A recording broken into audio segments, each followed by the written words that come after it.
হরে কৃষ্ণ, রাধে রাধে। আমি গীতা। গীতার কথায় আপনাদের সুস্বাগতম। আজকে আরেকটি ভিডিওতে গীতার ১০ম অধ্যায়ের ২১ নম্বর শ্লোকটি পাঠ করছি। আপনারাও কিন্তু আমার সঙ্গে অবশ্যই পাঠ করবেন।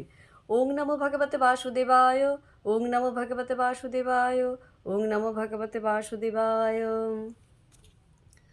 আদিত্যনাম অহং বিষ্ণু, জ্যোতিষাম রবি অংশুমান, মরিচি মরুতাম অস্মি, নক্ষত্রানাম অহং শশী। অনুবাদ: আদিত্যদের মধ্যে আমি বিষ্ণু, জ্যোতিষ্কদের মধ্যে আমি কিরণশালী সূর্য, মরুদ্দের মধ্যে আমি মরিচি এবং নক্ষত্রদের মধ্যে আমি চন্দ্র। তো ভক্তগণ, এমনি করে প্রতিদিন একটি করে গীতা শ্লোক পাঠ করুন আর এই দুর্লভ মানবজনমকে ধন্য করুন। আর আমাকে কমেন্ট করেছেন মন্দিরা চট্টোপাধ্যায়। রাধে রাধে। আপনাকেও রাধে রাধে। হরি বল।